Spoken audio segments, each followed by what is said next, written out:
You're tuned into the Writing Community Chat Show, the live streaming YouTube podcast that brings you the stories of authors, screenwriters, and more.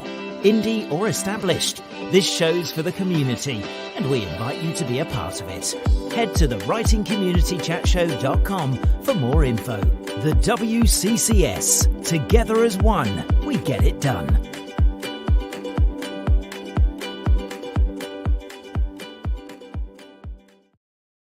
Hello, everybody. Welcome to the Writing Community Chat Show. It is back, and if you're a reader, a book lover, a writer, someone stumbling by, thank you for tuning in, and welcome to the show. My name is Chris, and you're watching the Writing Community Chat Show.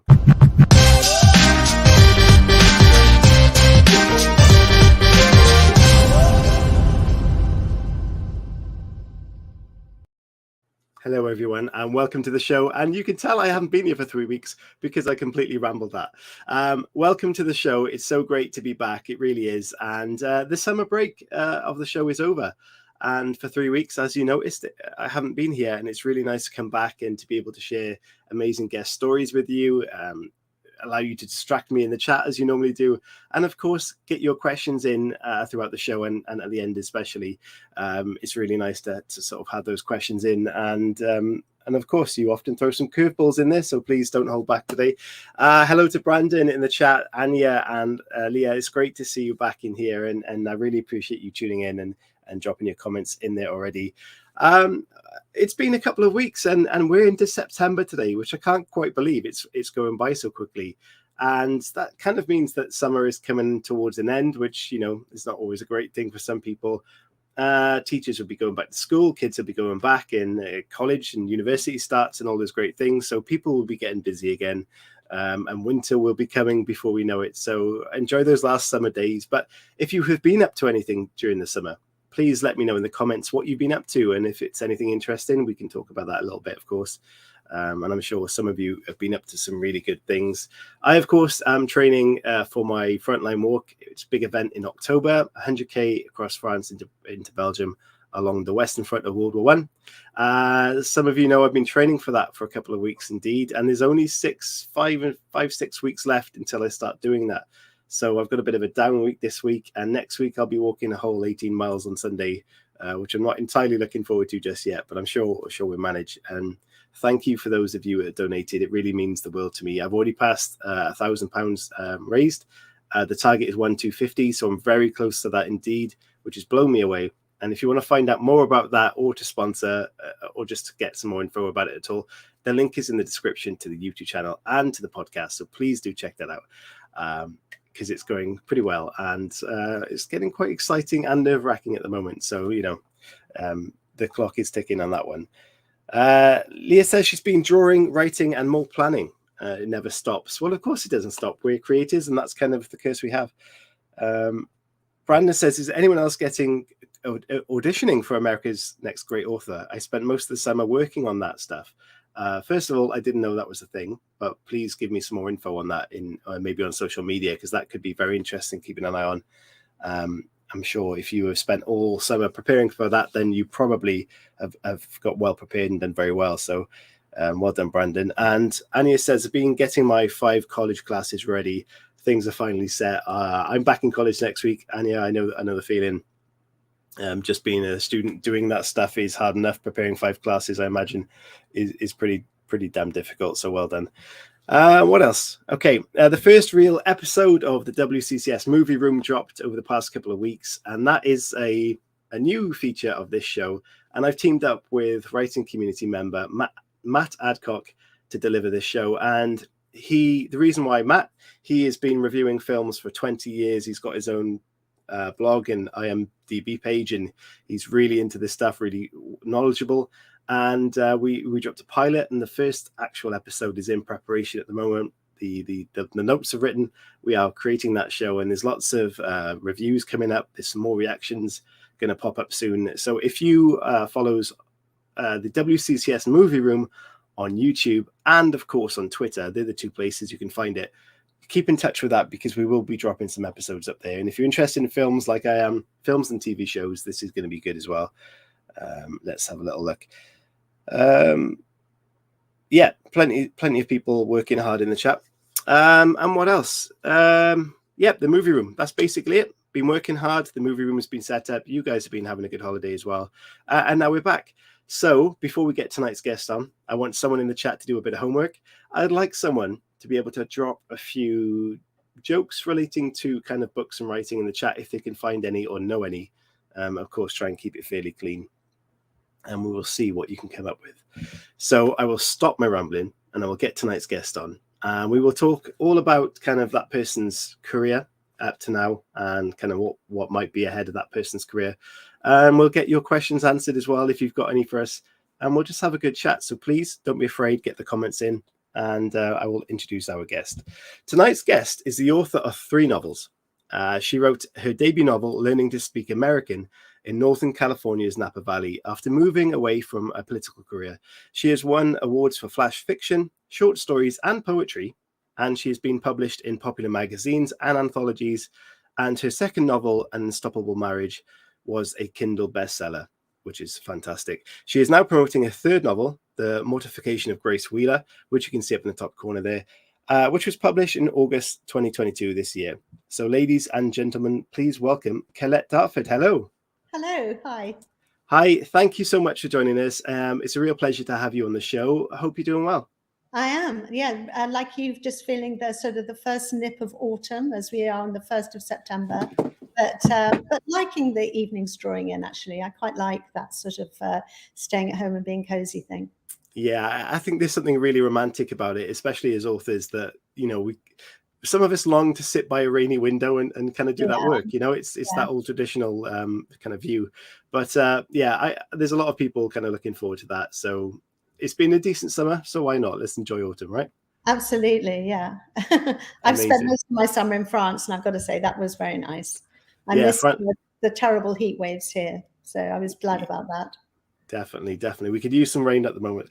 So where are you coming from today? I live in Bath, in central Bath. So you've probably seen the street I live on if you've watched Bridgerton or Vanity Fair or several other movies and TV shows. We have a lot of film crews coming and going in Bath. Amazing. Yeah, that kind of explains how we were talking briefly before you came on the show about your kind of house and the statues and kind of what I thought were doors behind you, and they're not doors, are they? They're shutters. Yeah. So the property is grade 1 listed, and grade 1 listed properties have very high ceilings. And one of the things they do is the Georgians built them, and they were quite keen to bring light in. So 2 really big windows. I'm pointing this way, but in fact they're right behind me. And beautiful art shape, and that you probably can't see because of the sort of 3D thing, but they're quite deep. And what I've done is I've closed the shutters so that we're not looking at the street outside. But in front of the shutters, I've got a pair of sculptures by a Northern Californian artist called Dan Corbin. Wow, fantastic. They look amazing, and I can see the depth there, really I can. Yeah, and they're really so tall, which you mentioned. And what I see when I look at the top of those windows is for like the Millennium Falcon from Star Wars. Right. It just looks like the window dome in the front of that. I can't get that out of my head. Yeah, brilliant. So I hope you're doing well generally, and kind of your writing's going well at the moment. And of course, we'll jump into that a little bit later on. But the thing we love to do on this show, the very first thing, is to kind of looking at the history of where you've come from, how you've become a writer, where the inspirations are, and how it's led to where you are now. So I'm going to play a little video, and then we'll jump straight into round 1 of the show, which is the road to writing.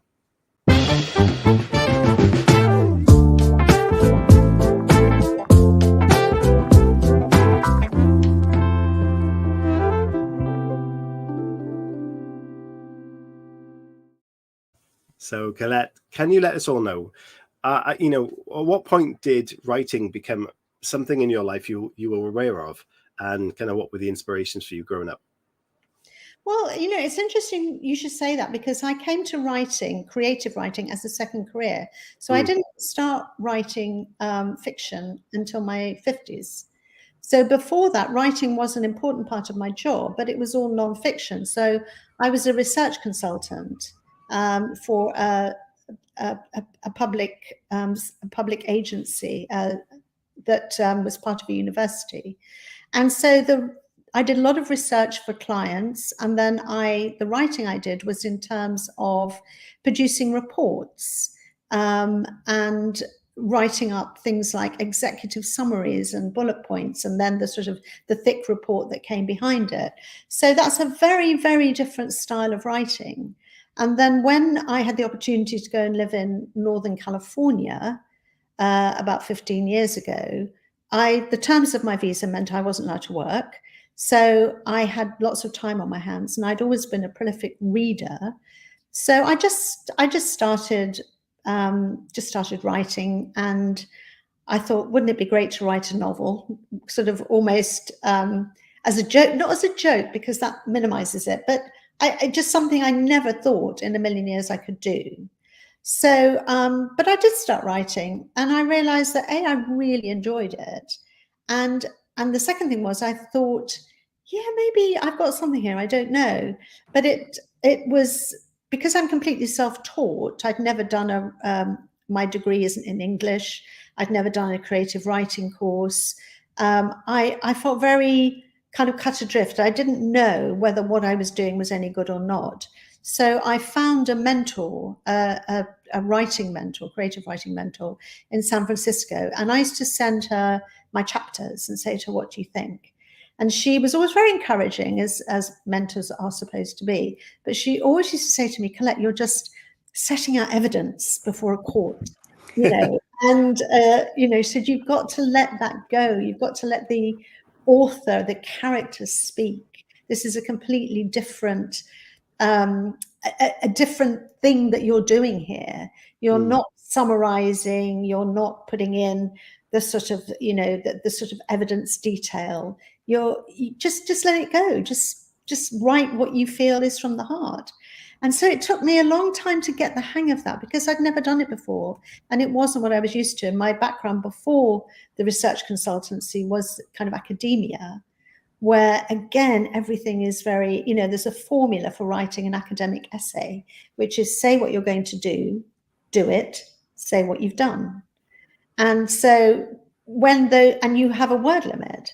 So when those rules, if you like, are taken away, you find that, you know, you've got such a vast expanse. How do you even start to contain that? How do you start to find a way forward, a structure?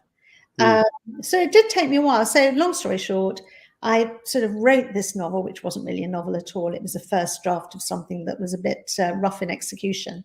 But then I met someone who told me, another writer actually, and she told me about this thing called the Amazon Breakthrough Novel Award, which no longer exists. But I was quite interested in what one of your people on the chat said about America's Greatest Next Author or something. So maybe that's a similar thing. But the Amazon Breakthrough Novel Award was open to, it was international competition to anyone who wrote in English. And if you had something ready to submit, the first 10,000 got submitted and went forward. And so I said to her, God, mine's nowhere near ready. It's just, you know, a first draft. And she said, no, you've got nothing to lose. At least you'll get feedback. Wow. And so I submitted it. And to my astonishment, it was shortlisted. That's incredible. It didn't go any further. It didn't deserve to go any further. But what it did say to me was that if I worked at this, this might be something I'd be able to do. Yeah. So that's what I did. So they obviously saw a lot of potential in that kind of early drafted story. And kind of, did that give you a massive confidence boost at the time then? Because I imagine you weren't expecting that. I was utterly shocked. I tell you how shocked I was. I'd forgotten I'd entered. So when I got an email from Amazon, I thought it was telling me a book was going to arrive. You know, when you order something off Amazon, it's like, oh, your book's arriving tomorrow. And so when I opened it, I thought, what? And then I remembered. So, I mean, yes, it did, because it was the first time where I thought, oh, actually, maybe I can do this. But like I say, it didn't get any further because it didn't deserve to. It really wasn't good enough at all. But on the strength of that, I got talking to an agent. And in fact, that agent said to me, come back to me when you're nearer being ready, which was his very polite way of saying no. But I really did work hard on it. Yeah. And And then, it went nowhere. And so I started working on something else. And, but then through a complete fluke, friend of a friend, she said, can I send it to an agent I know? And I said, well, okay, if you must. And so she sent it to one of the leading agents at United Agents. Again, something I forgot about because I had nothing for some time. But several weeks later, I got a phone call from him saying he'd like to represent me. So that was a very good day. Yeah, I can imagine. I'm interested when you said that you kind of come back to me when you're improved kind of comment. I mean, what did you think at that point, and how did you approach that? As if someone's in the same scenario that gets told, come back to me, that is a window open to say, we're not sending you away. Yes. We're saying come back a bit more advanced. How would you kind of suggest someone deal with that, and what was your reaction? That's interesting, isn't it? Because as I said a moment ago, my background is sort of in academia, and at that level of academia, because I was postgraduate and a PhD, you constantly look for constructive criticism. You're constantly getting feedback, and you have to have that. Everything that is going to be published or appear in a journal is peer reviewed. So this element of, get feedback, improve, work out the glitches. This is basically what my training was. So when I was told, you've got a really good start here and you've got a good idea, but it's nowhere near good enough, my instinct was, okay, how can I make this better? So I then at that point went on an Arvon course, and I joined a local writing group, and I used to send off, chapters to a literary consultant for critique. So, I was really going for it in the way I'd been trained, which is, you've got a good idea here, but it needs to be polished, it needs to be better.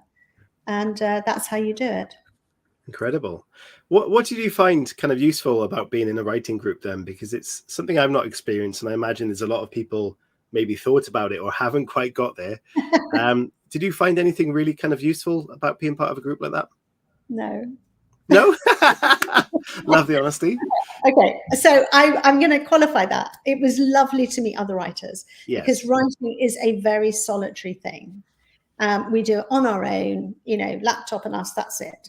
So actually the idea of joining a local writing group was great. But if I'm going to tell you why I said no. So first of all, it was about 20 in our group, and everyone was at different stages and everyone's writing different things. And some people want more attention than others. That's typical. But we had this formula where every week 2 people would read like 1,000 words or whatever it was of their work in progress, and the group would feedback.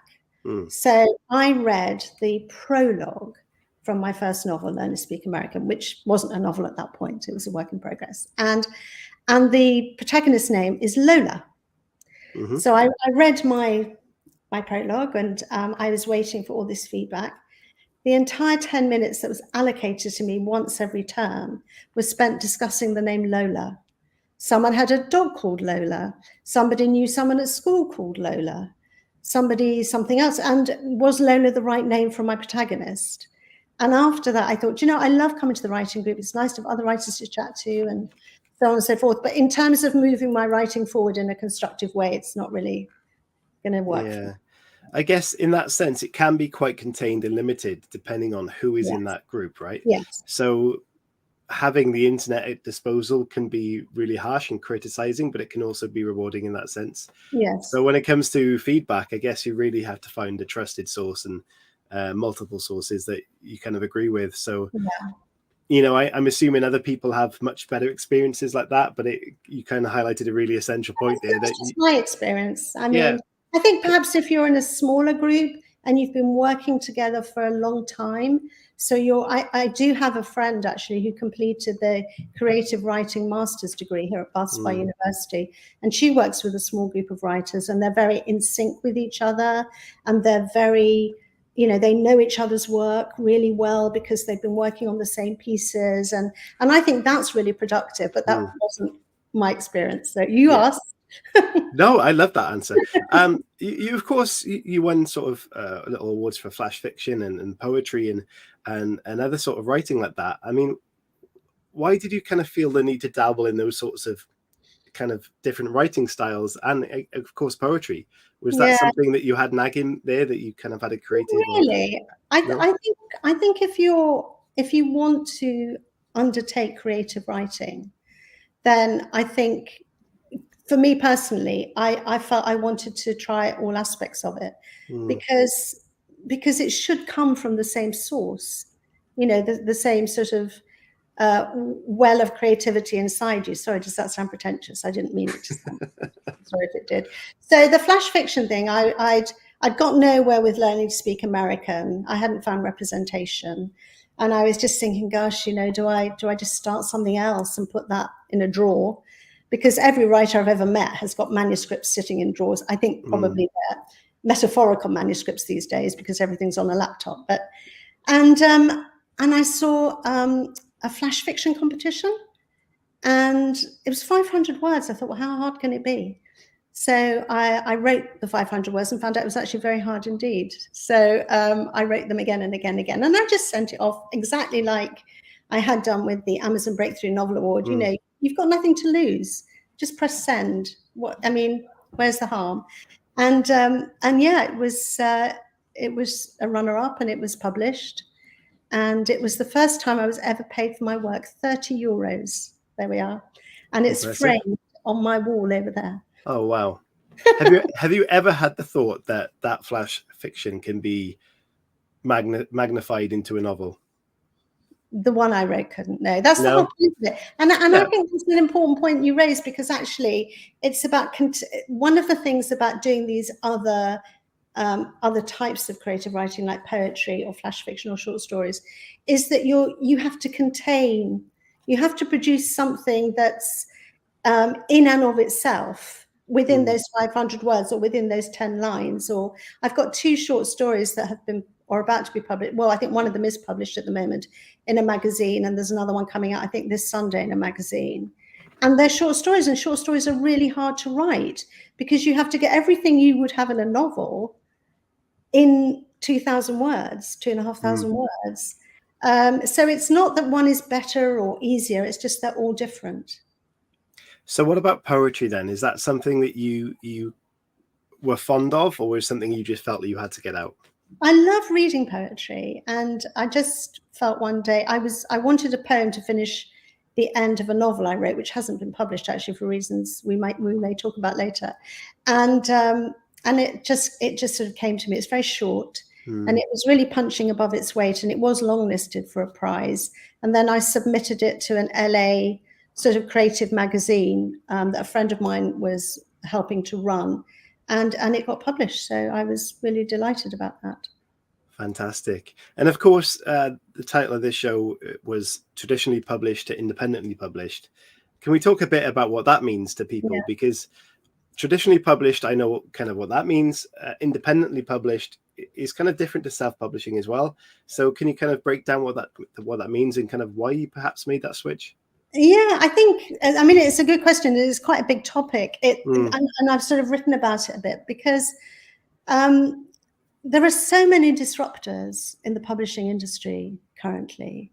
And I think there has never been a better time for writers to bring their work in front of readers. Because for decades, the traditional publishing model, whereby generally through an agent, your work will get in front of a publishing house, in front of a commissioning editor, and perhaps they will offer you money for your work. Perhaps they won't.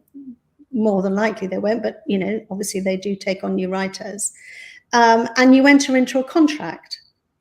And that's what happened with my first 2 books. And I'm eternally grateful that my agent got me a 2-book deal, and I'm eternally grateful for the publishing house that published my work. And it was a tremendous experience. It was a really steep learning curve. But my last book came out in 2017. We've had a pandemic and all sorts of stuff going on. So, the world now in 2022 is different, particularly the publishing world. And so before I just went down that route again, because it was familiar, I thought I'd look around and see what other opportunities there were. And what I found was, as I say, an industry rife with disruptors. And so I made a list of things that were important to me. And then I looked for the best fit to tick those boxes. So what were things that were really important to me were, first of all, collaboration, for it to be a really collaborative process. That was important. Secondly, to have some degree of creative control over, say, for example, the cover, how your book looks when it comes out into the world. That was important to me. The length of the process. When you submit your book to your traditional publisher, it's very often over a year before that book comes out. Yeah. And because there's a lot of work to do. You've got your structural edits, you've got your copy edits, you've got your proofreading, all sorts of other things that are going on. It takes a long time. And it's very difficult to work on a new project when you have to keep going back to that project, particularly when it's probably already in its fourth, fifth, maybe more draft. So, that was something I wasn't desperately keen to repeat.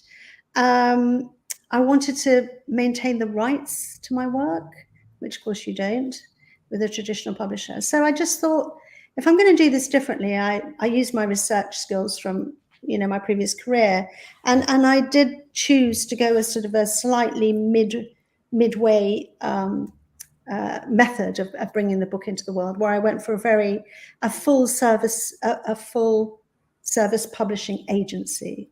So the things like the cover and the editorial, everything like that, were all with freelancers who work for the big 5 agencies. So you're getting exactly the same level of quality as you do with the big 5. Yeah. But from start to finish, it's 4 months, which is really, really good. It's extremely collaborative. It's fast. It's collaborative. It feels like you're just doing it, rather than, okay, I've done the copy edits, and then you wait 3 months and then someone says, oh, this is the proof. Can you do that? Which there's nothing wrong with that. I'm just saying I'd done that, and then I wanted to do something slightly different. And so that's what I did this time. So my latest novel, my third novel, The Mortification of Grace Wheeler, came out 2 weeks ago today. It is incredible. Anya says it's very fast. It really is. And I like the kind of idea that you found that in between, because you do have the control, as you mentioned, and you also have access to the same sort of services as well. So, if you are looking for that increased speed and all the benefits you mentioned, it's really a kind of good position to go into if you've got the access to it. So, rather than sit in the same world and be frustrated, you found the right place to go for it. So well done. And that's great insight to a lot of people who may not have known about that. So thank you for that. What we're going to do, we're going to play part 2 of the show, the video, which is the road. No, we've done that bit, which is what's the story? And you mentioned it there, The Mortification of Grace Wheeler. And we'll get into that and a bit about the context of that story.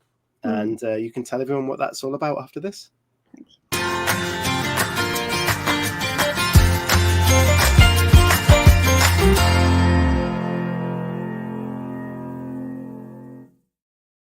So, Colette, The Mortification of Grace Wheeler, please let everybody know what that's all about. So Grace is in her mid-40s. She's married to Cal, who is a lot older than her, is in his late 60s. And they have one child together, Josh.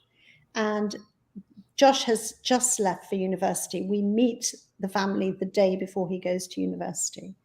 And Grace is absolutely bereft to find herself in an empty nest.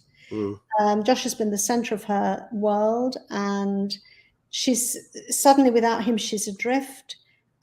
She realizes that she doesn't love her husband anymore. She likes him. They rub along together okay, but she's certainly not in love with him. When she looks at the future, she thinks, this is really what I want. So she's going through a midlife crisis. And what the empty nest has done is it's shone a spotlight on all those little flaws, all those little the niggles in the marriage that that have never really been spoken about because, and I don't know if, married people with children out there can relate to this, but I think when you've got children at home, you don't want to row, you don't want to argue, you don't want to fall out because you don't upset the children. It's easier just to sort of, just move along and, put aside your grievances for the moment. So once Josh leaves and they don't have to sort of tiptoe around all the things that they've been unhappy about, they find that they're arguing a lot and things start to really change. The dynamic of her marriage and her home life starts to change. So she needs to get out of the house. She works 4 days a week, but that gives her 3 days a week at home with her husband. So she takes up fly fishing, which sounds odd, but it's Josh's favorite hobby. And she wants to surprise him when he's home from university and have an excuse for them to spend time together on their own. And so she takes up fly fishing and she finds herself drawn to her young millennial instructor who's really easygoing, really easy to be with, doesn't have any of the sort of staid conservatism of her husband. And scandal ensues. Ooh, exciting. It's really funny that after I kind of read the blurb to this and I was thinking about kind of what to ask around it, I just Googled the question or the phrase, about coping once children have fled. And there's articles about it. It's the thing. It's the thing. Yeah. It's a big thing. And also, a lot of kids will be going off to university in the next few weeks. So a lot of parents will be facing this. And one of the reasons that Grace felt very alone in her experience of the empty nest was because Cal had been married before and he had already raised 3 children. So for him, it's like the job done. Fantastic, freedom. And, he's trying to persuade her to take up golf and go on cruises. And she would really rather not do that. Do you know what? It must be such a common issue. Not an issue, but just a thought process people go through anyway. Yeah. And it's very relatable to a lot of people, I imagine. And those forums, I was amazed at how many there are and people asking the actual questions that, it must be kind of quite prolific when it comes to those sort of scenarios. Yeah. And of course, some of your the other works are about marriage as well. What's kind of the draw for you to write that kind of story? I suppose I write about relationships and relationships in crisis because that's when they're interesting. Everyone lives happily ever after is lovely, but it's not actually that interesting.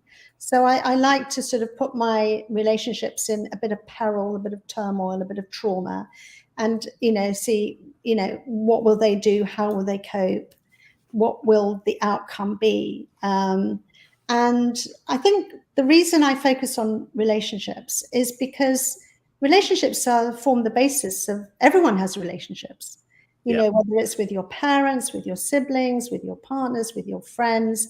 They're common really to every human being. And so I find them interesting. So in this particular book, the relationship between Grace and her much older husband is in turmoil. The relationship between Josh and his mother, Grace, is changing because he's gone away to university, and when he comes back, it's with a girlfriend, and that shifts the whole dynamic as well. And also Grace's relationship with her closest friend, because their friendship has been around the boys starting school together 13 years before. But her friend has still got 3 children at home, so she doesn't really get what Grace is going through. So that only adds to Grace's feeling of isolation and loneliness. So it's not just marriages; it's all sorts of relationships, really. Of course. What I'm interested about when you mentioned this, why was it fly fishing that you decided to put as the sort of extra activity that your main character went into? Well, one of my sons used to fly fish, and it's a beautiful. I don't know if you've seen the Mortimer and Whitehouse series on television. Briefly, yeah. I mean, it's just such a peaceful and serene thing. You've got the river that's moving, it's flowing. You've got the serenity of the riverbank, and it's just a lovely thing. And in the book, Josh started fly fishing when he was about 12, and Grace used to go, and she'd just sit there. She'd bring a book and a picnic, and she found that she enjoyed it as much as him, but obviously in a very different way. Yeah. And so when she's advised, take up a hobby, I'm sure the forums you were looking at about the empty nest, one of the number one suggestions is take up a hobby. And she thought, I could fly fish, because then, when Josh comes home, I can surprise him instead of sitting on the riverbank. And we can do together. And so, yeah. But of course, when he comes back, he's more occupied with other things now to go fly fishing as well. Yeah, although they do go fly fishing, but that's a whole other story. Excellent. One of the comments or reviews, that I picked up for this it's really good, but I'll read it out here. It says, Colette Dartford's writing is beautiful, almost lyrical at times. It's rich, fluid, and totally captivating. The story pulled me in from the very beginning and gripped me tightly until the very last page. It's a very amazing review, but I've got two questions off the back of that. Okay. The first one is, of course, looking at lyrical at times, going back to poetry. Do you think kind of the lyricist within you, the poet, is influencing your writing, and that's perhaps why readers have picked up and commented that this is very lyrical at times? And have you got any tips for someone who might want to write in kind of about personal or real life scenarios without kind of feeling awkward about it, if that makes sense? Yeah, so I think your first point is every writer has to find their own voice. And I'm sure every writer that's listening to this will have heard that 100 times. You have to find your own voice. But when we talked earlier about, and you asked me, why do you write short stories, and why do you write flash fiction, and why do you write? Because they're all different parts of creative writing. They all require different skills. And once you play with those skills and hone them a little bit, they all find their way into each other. So with flash fiction, you have to be concise. You have to get your point across really well in a really short space of writing. And with poetry, you do, as you say, have the option to be more lyrical and be more fluid and, and play with words a lot more. And with short stories, again, you have to bring a whole novel into 2,000 words. So that they're all skills that will improve your writing all around. So I was delighted by that review. So thank you for reading that out. And it's lovely to know that somebody found my writing lyrical. Yeah, I think that's the first time I've ever heard someone's writing be described that way. It's very intriguing to see kind of why they suggested or said that. So I will have to pick this up and get into it and have a look. And of course, do you have tips for someone then who wants to write kind of along the scale of sort of marriage or real life scenarios or stories? How do you kind of suggest they approach that? I think you have to write what you want to write, what comes from your heart. I've got writer friends who write fiction, crime fiction, who write thrillers, who write historical fiction. It's what interests you, what excites you, what you feel is your voice to bring, to bring to the reader, or just to bring into the world, really. Even if no one reads it, you've still produced it. Yeah. You've still created it. So, yeah. Okay, amazing. So the question is, what comes next after the Mortification of Grace Wheeler? I do have an idea. Okay. And it's slightly different to what I've done before. I see it as a novella, right. A hardback novella, so probably only 50,000, maybe 60,000 words. But my previous novels have all been like regular sort of size paperbacks, which would all be about between 80 and 90,000 words. Mm-hmm. So much more succinct, and it's more. I haven't got my elevator pitch around it because I'm still formulating it in my head. But it is slightly different to what I've done before. But yeah. I've got a title called Dog Years. Dog Years. So when you're formulating this in your head, then that's the first process a lot of people do. How is your writing process? How do you kind of attack a story? Are you a big plotter? Are you a pantster? How do you work? No, I got this yesterday, actually. I'm not a plotter at all. I think the writers I know who are plotters write crime, they write mysteries, they write thrillers, where everything has to happen in a sequence of events and twists turns and everything. I think because my novels are character driven rather than plot driven, it's about what the character's journey is, what the character is going to do. That's where the plot lies, is in the characterization. So I tend in my head just to try and get them to know the character. Yeah. And then I can write about them. Amazing. Yeah, I definitely work that way as well. I like to follow my characters.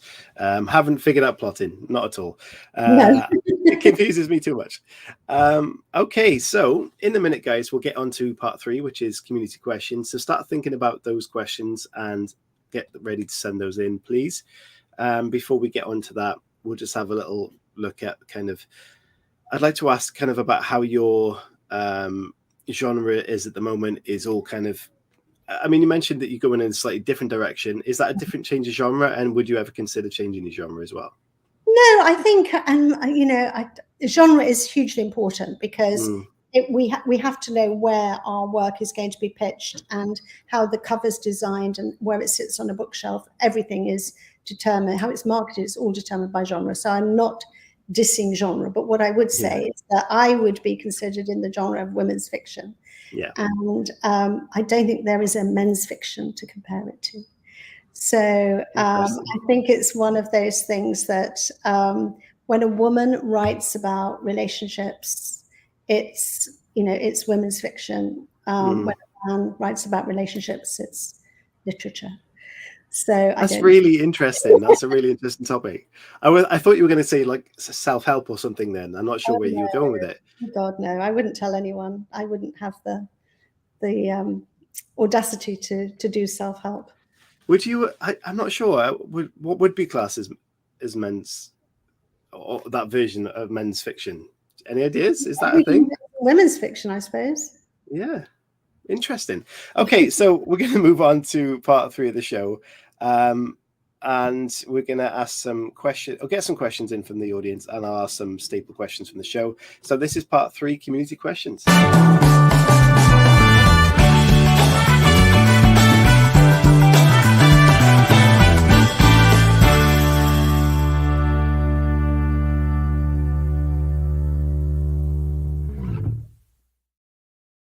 Okay, guys, as I mentioned, if you have questions for Colette or myself or both of us, or if you found a joke, which I requested, please send them into the chat now and we will get round to those. And in the meantime, I will be asking some of the usual awkward questions from the show. Not awkward, I apologize, Colette, they're not awkward at all. And we'll get into them. So, Colette, if you could take any ending of a TV show, a film, a book, anything from the world of literature or fiction, what ending would you take and change, and what for and why? So I've kept it with books. It was a really difficult question, by the way, but I've kept it with books. And so I've chosen Sorrow and Bliss, the magnificent Sorrow and Bliss by Meg Mason, which is an absolutely brilliant book. And it's the only book about sort of depression that has made me laugh out loud. It's so well written. So for those of you who don't know the story, I'm going to very quickly. So it centers around Martha, and when she's 17, something explodes in Martha's head, and she becomes, she then starts suffering from depression, and her life is completely different. She takes from people without being able to give, and it's a really difficult journey for her. She has a saintly husband called Patrick, who is a doctor. And after going through Martha's journey with her, which is much better than I've made it sound, so apologies to Meg Mason for that, she finally gets a diagnosis. And I was waiting for this diagnosis. What is wrong with Martha that means that she cannot relate to people who love her in the way that she should and the way she wants? But the author doesn't name the diagnosis. It's represented as 2 dashes. Wow. And I felt a bit cheated by that, because I thought I've gone through this journey and it's not always an easy journey. She's not a likable character, but I stuck with it and I've gone through it. And the diagnosis isn't named.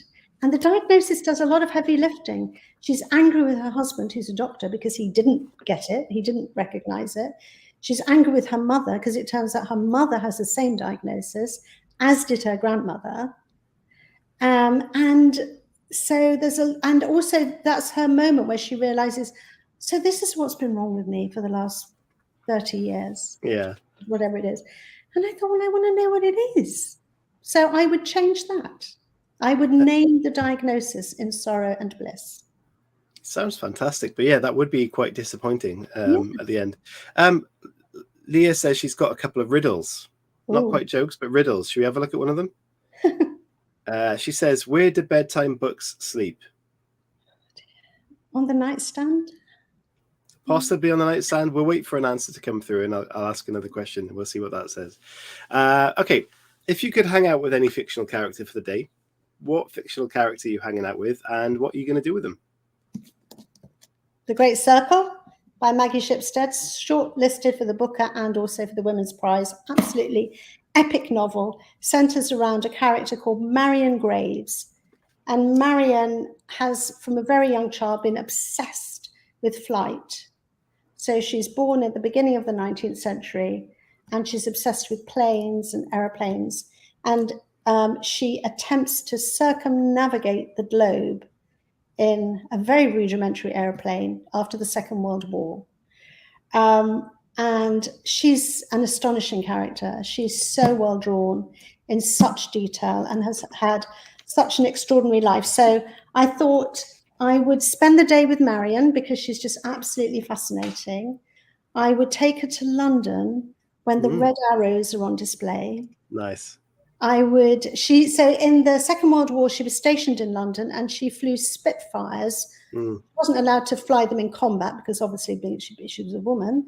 But she was allowed to fly them from one airbase to another where then the pilots would take them. So she flew Spitfires in the Second World War, and she was in London during the Blitz. So I would take her to London to see the red arrows.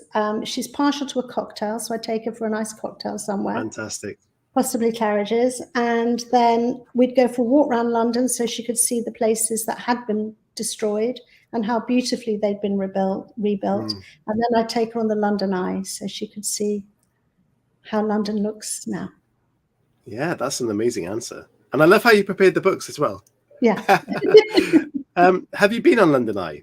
I have. Loved it. Is it scary? No. Because it looks slowly. It looks quite high. It is high, but yeah, not for me. Leah says, okay, the riddles. The first one, where do bedtime books sleep? And the answer was under their covers. Oh, that's clever. Yeah, I didn't get that.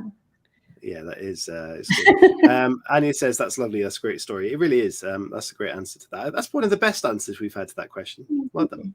Okay. If you had a superpower or could choose one, what would you choose? I'd fly. Nice. Where would you fly to? Where's the first place? Yeah, really. I just think do you ever look at birds and think, wow, that's brilliant, isn't it? That they can do that. It is brilliant. They're not always even flying. They're just often hovering, on the thermals. I think that must be really lovely. That probably is quite nice. And in the bad weather as well, the howling winds, they still like to go out and fly in the wind. So yeah, they must enjoy themselves. She has actually, Leah's got a second riddle. So let's have a look at this. A girl is sitting in a house at night that has no lights on at all. There is no lamp, no candle, nothing. Yet she is reading. How? That is a tricky one. Kindle? Possibly. I don't know. Okay, we'll wait for an answer for that as well. Okay, what was the last book or film that you read or watched? I've just finished reading for my book club. We met on Monday. Lessons in Chemistry by Bonnie Garmus, which we all really enjoyed. So how does your book club work? Do you get selected a book to read? Yeah, so we take it in turns to choose. And it's interesting because there's 6 of us. We were all postgraduates together at university, so we've been meeting for over 20 years. And it's interesting that some people like sci-fi, some people like crime, some people like sort of literary. And so it forces you to read things that perhaps you wouldn't normally read. I don't read a lot of crime. I mean, I have read crime and I enjoy crime sometimes, but I don't read a lot of it. Yeah. I don't enjoy sci-fi, but I've read a bit thanks to my book club, and it's actually been okay. So yeah, that's how we work. And there's wine, obviously. That's a win. That's a win. Do you tend to read a different genre to what you write, or do you read the same as you write? I follow Stephen King's advice on writing, where he says, read widely, read deeply, just read. But I do read a lot of women's fiction, so like Lessons in Chemistry, The Great Circle isn't, Sorrow and Bliss isn't actually. So maybe they're not good examples, but I like stories about relationships. They're interesting. Yeah. So we have an answer to the riddle. Oh yeah. A girl is sitting in the house at night, no lights on at all. There's no lamp, no candle, nothing, yet she's reading how? The answer is the girl is blind and reading a Braille book. Ah, clever. But I did think a Kindle was a brilliant answer to that. Well, but not as good as that, so. Yeah. She said, I thought that was an interesting one because it makes you think along. It definitely does. But it's my thinking though. Lol. Okay, so let's have another look. Is there anything on your bucket list that you would like to do that you haven't yet done? I'd like to go on the Orient Express. I like trains. Nice. So I'd quite like to do that, yeah. Okay. We have got a question in somewhere. Anya says, what is the most delicious, odd food you've ever eaten? The most awful tasting?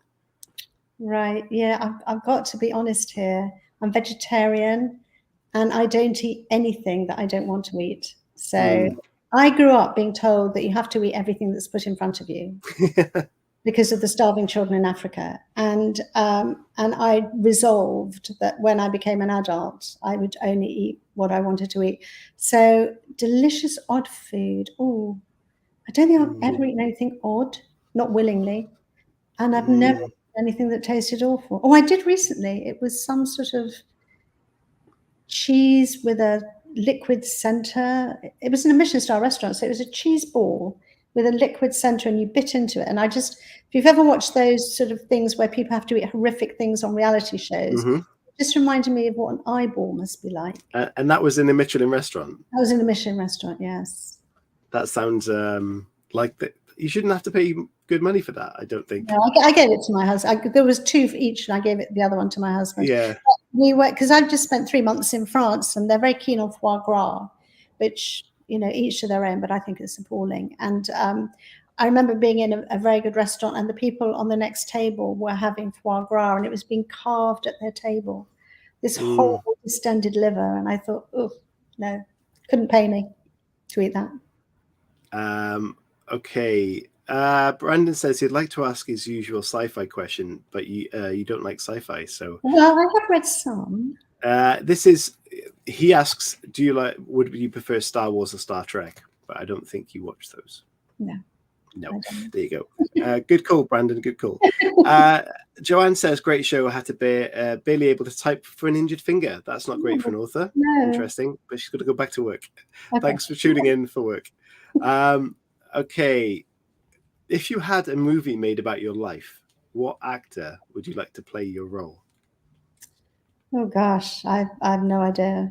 That's My a tough life's question. not that interesting, so I don't know. No idea. No idea. Sorry. Let's a couple more. Let's have a look. Do you have a karaoke song? No. Nope, not a karaoke fan. Let's have a look. Okay. Okay, one of the final questions we got here then. If you're looking back on your career, down the line, looking back, what would success look like to you? I suppose from a career perspective, it would look like always doing my best, trying to meet the tasks and objectives I've been set, working hard, being a good person to work with, someone that other people enjoyed working with. I don't really know. I mean, I suppose in life in general, I think success is, the quality and health of your relationships and, how happy you are in your own life, really. Definitely. It's very difficult when you're a writer, because how do you qualify success? Is success seeing your book in print? Is success getting really good reviews like this book has had? Is success selling millions of copies? What is success? Is it all of those things? Is it just one of those things? Is it just the lovely feeling you get that you've written something and it's out in the world and other people are reading it? I mean, I don't know. It's a tough question, and when you put it like that, it all depends, I guess, on a personal preference. But Yeah. it's a great thing. I think the things you said there about, you know, being well represented and known for being a great co-worker and things like that, I think it's a fantastic answer. So thank you very much. Before we do wrap up, where can people find your work and your books?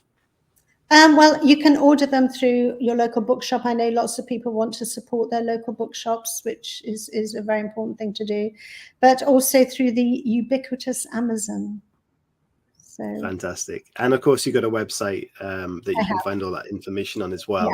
Yeah. Is that ColetteDartford.com? Yeah. I didn't quite remember the name. Yeah. So guys, please do check that out. I will post the link to the Mortification of Grace Wheeler in the description. The blurb is already in there, so please go check it out and support tonight's author. And Colette, thank you so much for joining me. It's been great to hear your story, and thank you for being part of it. Thank you. It's been lovely to be on the show. Thanks very much. Guys, thank you for tuning in, and it's a pleasure to see you all in the chat. I'm glad you're doing well. You've had a good summer, and of course I'll be back next week. I'm hoping to wrap up season 9 when I go off for my walk in 5 weeks. So season 10 will be coming around the corner very soon. If you have any requests for guests, by all means, hit me up. And just enjoy yourselves on the weekend, guys. From me, thank you. From Colette, thank you very much. We'll see you all soon, guys. Thank you. Bye.